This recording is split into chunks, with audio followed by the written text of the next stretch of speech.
Hi, what's up? Similar rundown as before in case you've missed some of the other videos. I'm currently at Sundance Film Festival. I'm there for like 2 straight weeks, so I wanted to make sure I had some videos ready to go. They weren't topic dependent, so I figured it's been a while. I would do a Q&A. Sorry I didn't give warning here on YouTube. I might do one. If you guys want to ask more questions, feel free to down below, and maybe I'll make another Q&A relatively soon. Yeah, so let's get into it. Can I ask, are you a virgin? If it's not a personal question. No. That's kind of funny. If you guys follow me on Twitter, I had posted this huge long thing about this guy who asked on one of my videos if I was a virgin and then said a bunch of really weird shit.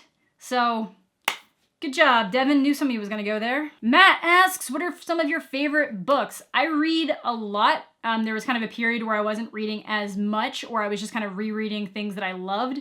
But I'm a huge fan of the Harry Potter series, as I'm sure most of you can tell. Not so much a fan of what J.K. Rowling's been doing lately, but still love Harry Potter. I'm a really big fan of Dennis Lehane novels, so that's like Mystic River and Shutter Island, stuff like that. Jurassic Park, the 2 Jurassic Park books by Michael Crichton are fantastic in my opinion. The second one, The Lost World, is leaps and bounds better than the movie, so I would definitely recommend reading it. And as much as I love the first Jurassic Park movie, I think the book's also just really nice. Count of Monte Cristo is a classic. I don't know, I read a lot of books. I like a lot of books.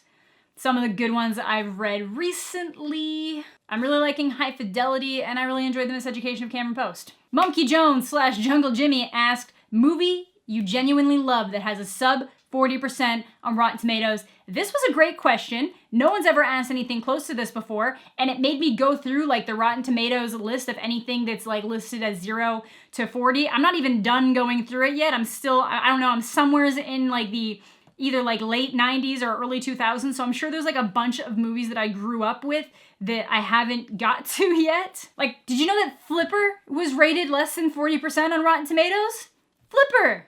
That's a classic. But obviously I have to answer The Forest. It's very fascinating to see how it shaped the YouTube sphere. No, but actually there were like a lot of movies that I kind of forgot about. Like, do you remember Catch That Kid? Starring Kristen Stewart and Corbin Bleu and some other dude that no one's heard of recently. Yeah, I remember that one. White Chicks is a classic.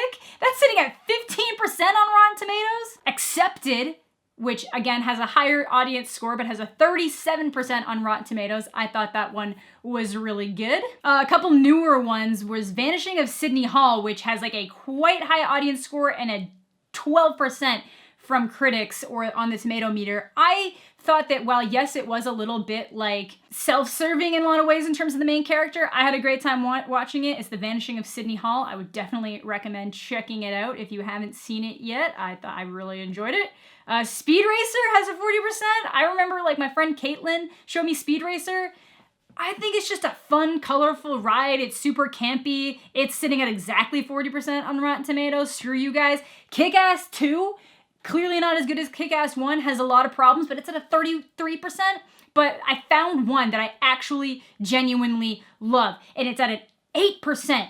An 8% on Rotten Tomatoes, and the audience score is at 79%, so at least the audience aren't crazy. It's Grind. Do you guys remember Grind with like the guy from the OC? And then some other people that are like pro skaters? That was a good movie. That was a great movie. I love Grind. I have it on DVD somewhere. So I wonder how, like, wait, okay, where's Detroit Rock City on this thing? It's at a 48%. You're good. We're good. That's a great movie. Screw off. Yo, Empire Records is at a 28% on Rotten Tomatoes? I hate Rotten Tomatoes. You're crazy. You're absolutely insane. At least 84% of audiences like that. Empire Records is a fantastic movie. Done.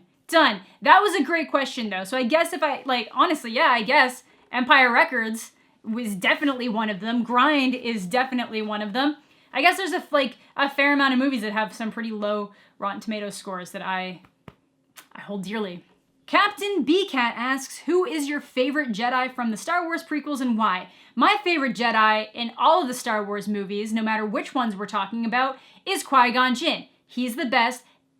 You're wrong if your answer is anybody else. He's fantastic. He's super cool. He's kind of got that cool gray Jedi, more realistic vibe. And, you know, as long as we just ignore the fact that he's the one that released the demon spawn that is Anakin, we'll just, yeah, it's fine. Everything's good. I actually love the prequels. I've talked about this before. I grew up with Phantom Menace because I watched it when I was a kid. It was the first Star Wars movie I ever saw. I love it.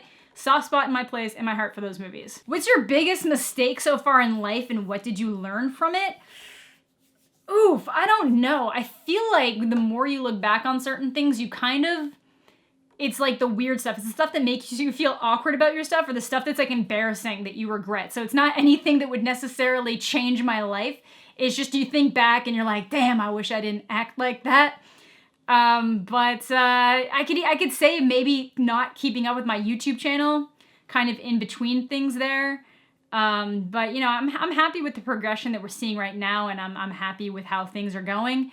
So again, I don't want to complain about anything there. Other than that, I don't think it was a mistake when I took a break from going to university, but I do think that it became a problem when I started valuing myself based on the things that I owned because I wasn't finding actual fulfillment in what the things I was doing in my life. So luckily that's not a problem that I have anymore, and I became aware that I was being that way. Like I was working a full-time job. I wasn't going to school because I just didn't know what I wanted to do. So I was buying a lot of guitars. I was buying a lot of video games because I became like the video game collector. Like as you can see, I can get very big on collecting things.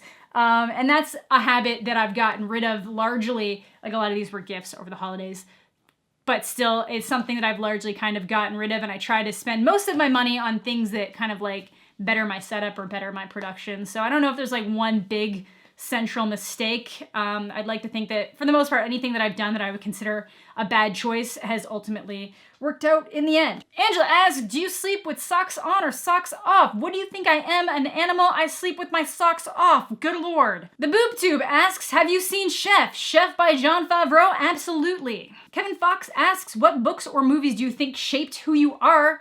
And why? Definitely Harry Potter, because like I grew up with those books. So like they mean a lot to me, and they're always something that I feel like I can go back to, and if they grew, like they aged with me. I feel like I was like the right age every time a new one came out.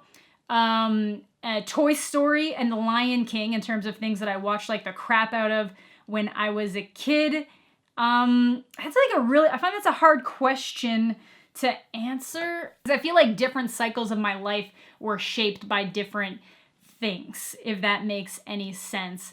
X-Men 2. X-Men 2 actually was like one of the first movies I remember seeing that when I walked out, I felt like I had superpowers, and I felt like super like jazzed up after watching because I was like a kid at the time. And I loved it, and I fell in love with it. And I feel like that kind of like spurred on another like love of that whole kind of that area. And I think that had to have shaped me. Like I remember this was like back when there was a Fox website that you could go to and watch clips of the movie, and I just remember that I would just replay the same clips. Like they had them trying to escape the mansion when Wolverine like jumps off the balcony. They had the car scene and a couple of other ones, and I loved it. It was so good. So yeah, I definitely think that one shaped me. And then, you know, I feel like you just kind of get like different books and different movies shape you in different ways at different times. Silver Linings Playbook for a movie actually hits quite hard. Epic Forger asks, favorite Star Wars lightsaber battle? Definitely the lightsaber battle in Phantom Menace. Like the battle that's between Qui-Gon, Obi-Wan, and Darth Maul, I think is one of the best acted out and best choreographed fights in the entire Star Wars universe. It was immensely enjoyable to watch. It was just very exciting, very cool. I'm also really a fan of the Mustafar battle just because of like the emotion that's behind it. And while I realize there's a lot of problems and people pointed out the problems to me, when watching The Last Jedi, the Red Room scene in theaters was phenomenal to me. I realize that there are a lot of problems in it and moments where things should have been countered and that people should have died on a couple times, but I feel like it was really cool to see a movie where like you could clearly tell that Kylo Ren had a different style of fighting than like Rey did, and it was probably one of the first movies that looked like there was like a distinct style of fighting to the lightsaber battles, which is something that's always been mentioned in the books and some of like the other non-canon information. So I thought it was really cool to kind of see that in play in a movie. So I like that one too. What's your favorite horror remake? Oh my God, they're all pretty bad. I don't even know if you count it a horror, but I'm okay with Let Me In, the remake of Let the Right One In, or like it's like the English version of Let the Right One In. Larander asks, What movie would you erase from your memory? Avatar, not The Last Airbender. Avatar, James Cameron's Avatar. Actually, no, because if I erased it from my memory, I'd probably want to know what the fuss was, and I'd go watch it again, and I'd be in the same situation. Green Inferno. I don't know why I sat through Green Inferno. If I could forget that movie ever existed, that'd be great. Cat's Art asks, simple question, but what's your favorite holiday? Christmas. I know it's basic, but especially now that I don't work retail anymore. I don't live near my parents. I find it really relaxing to go home over the holidays and visit my family and just kind of get like a mental break from a lot of the stuff that I do here because I can't stream there. I did manage to upload while I was home this time, but normally it's just kind of a full break from everything, but I do like it a lot. What's your favorite and least favorite movies? That's a lot of different things, but just to kind of give you my least favorite movies, James Cameron's Avatar, the Jurassic World: The Fallen Kingdom. Dark Knight Rises is actually trash. Batman Begins and The Dark Knight are fantastic movies, and the third one is horrible, in my opinion. There's definitely some other ones, but I just decided to go for bigger budget ones just to piss somebody off. And favorite movies, I love the Marvel movies that have been coming out lately. Scott Pilgrim vs. the World, Pulp Fiction, Inglourious Bastards, most of Tarantino's body of work, Reservoir Dogs, Scream, Silver Linings Playbook, Nightcrawler, La La Land, Whiplash, Blade Runner 2049, Stand By Me, The Prestige, Memento, Clerks. I adore Clerks 1 and Clerks 2. I don't know, I like a lot of movies, but those are kind of just listing some of the ones I can kind of see from here. How much credence do you put in all those videos about how Endgame will turn out? I don't watch them because I don't like that kind of content. I don't watch it for Star Wars, I don't watch it for Marvel movies. I will make my own little theories from just kind of what I watch, but I don't want to spend my time watching huge winding crazy fan theory videos because I just think it's not, I just want to enjoy the movie when it comes out, so I don't actually watch them. What's your favorite video that you've been a part of? I did guest video work for an episode of Optic Gaming series Vision. That was a very cool accomplishment for me at the time, and yeah, that's probably it right now that I feel like I had a hand in. Bobby asks, should I use code Jedi, and what should I get if I do? You should always use code Jedi, and you can use it to get some of this amazing merchandise available now at EGL, available always at EGL. You can use it to get some G Fuel if you find yourself lagging throughout the day and looking for some alternatives to your Red Bulls, your Rockstars, and your Monsters. Guardian Prophet says, do you think Twitch is the new king of entertainment? It's the king of streams. It is not the king of all entertainment. You can upload videos there, but it doesn't share with the same way that YouTube does, and there isn't the same opportunities for monetization. And it's, Twitch is primarily a streaming service, and video as of right now and for the foreseeable future will always come second in that. And I think Twitch has kind of been making some missteps lately that they need to kind of correct. But yeah, I guess that is gonna do it for this here Q&A video. Let me know what you guys were thinking down below. This is kind of more of a basic, simple one, but hope you all enjoyed. Have a fantastic day, and we'll catch you all later.